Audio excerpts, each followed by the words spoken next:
എനിക്കിന്ന് ഇന്റർവ്യൂ ഉണ്ട്, പോണം. ഞാൻ പോകും. ഇതിനെക്കുറിച്ച് നമ്മൾ മുമ്പേ സംസാരിച്ചതല്ലേ? എന്റെ അനുവാദത്തോടു കൂടി നീ ഇവിടുന്ന് പോകില്ല. എനിക്ക് ഇവിടുന്ന് പോവാൻ നിന്റെ പെർമിഷൻ ഒന്നും വേണ്ട. ഞാൻ തീരുമാനിച്ചാൽ മതി. പിന്നെ ഇത്രയും കാലം ഞാൻ നിന്നെ സഹിച്ചത് ആ പാവ അമ്മയെ ഓർത്തിട്ടാണ്. ഐഷോ, നീ എന്താ ഇങ്ങനെ? എന്നും വഴക്കുണ്ടാക്കാൻ വേണ്ടിയിട്ടാണോ നീ എന്നെ സ്നേഹിച്ച് കല്യാണം കഴിച്ച്? ഇങ്ങനെയാണോ നമ്മൾ സ്വപ്നം കണ്ട ജീവിതം?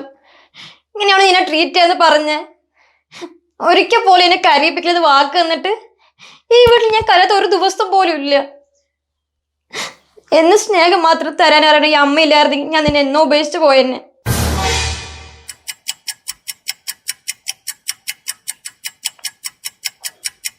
നീ പറഞ്ഞു ശരിയാ. നമ്മൾ സ്വപ്നങ്ങളുടെ ജീവിതമല്ല ജീവിച്ചുകൊണ്ടിരിക്കണം.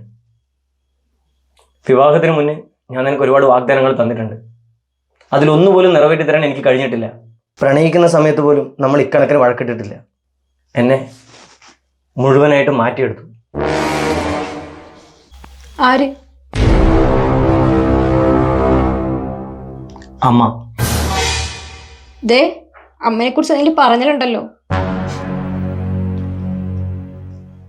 നീ ഇതുവരെ കണ്ട അമ്മയല്ല, അമ്മയ്ക്ക് വേറൊരു മുഖം കൂടിയുണ്ട്.